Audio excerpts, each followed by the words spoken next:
Hi, friends. Today, November 14th, 2023, is a very special day for me. Today is the launch of my latest book, Finding Beauty in the Gray, Stories in Verse from the Third Age. I am so excited. There's so many good things in this book, and I certainly encourage each of you to go out and order your copy, buy your copy, share it with friends, tell friends about it. Coinciding with that, with the podcast, Aging Well, Finding Beauty in the Gray, this week we have my partner, Heather Lyons, taking over the interviewer chair, and she is interviewing me. And so I'm sharing a lot about the process of writing the book and the contents, the point and the purpose of all of it, and my hope for all of you readers with that. So please tune into the podcast. I'm going to share a part of an essay in the epilogue of the book. Here is the book, by the way. I'm going to share a part of the epilogue, and I'm going to read a poem in the epilogue as well for you today. So the epilogue is entitled Trees. In the 1970s, Elton John and Bernie Taupin wrote Your Song, a top 10 hit in several countries, one of many for the inimitable songwriting team. The story of the creation of this song follows an oft-repeated newsworthy account. They wrote the song in 20 minutes, as Taupin recounts, quote, on a grubby piece of exercise paper sitting at the kitchen table, end quote. There is a common question when considering many works of art, particularly with music, poetry, and literature. How long did it take you to write this?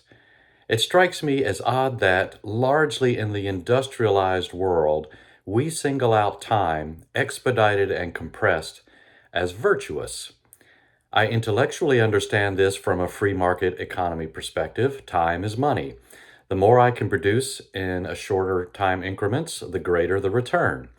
But why and how does this translate to the rest of our experiences, notably in the world of art and relationships? I can follow that how long question may have its original intent to honor brilliance and see creativity in its pure form. But time, commodified, distorts and bastardizes experience. It has no real meaning in the life of art and relationships. A piece may take 2 minutes or 20 years to be materially composed. Equally, a relationship may come into fullness in 30 minutes or 30 years. In truth, like any of my songs, poems, or books, it has taken me the length of my life to write this book. Anything you or I do has reach and supply going back the length of our lives. But the question of time is embedded in our homes and hearts. And as we move further toward the conclusion of our place in this life and world, how do we engage time? So I'll stop there. That's just the beginning of that essay. And now I'm going to move over to one of the poems at the end here. Advice to my peers.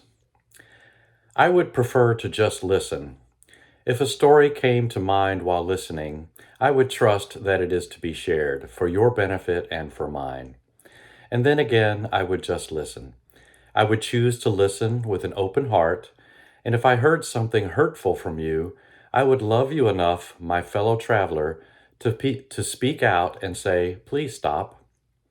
If you ignored my plea and continued your destructive path, I would stay with you despite damage to us both. I would choose to listen with an open heart. If I heard something that felt hard but productive to both of us, I would thank you for sharing your gift and encourage you along the way.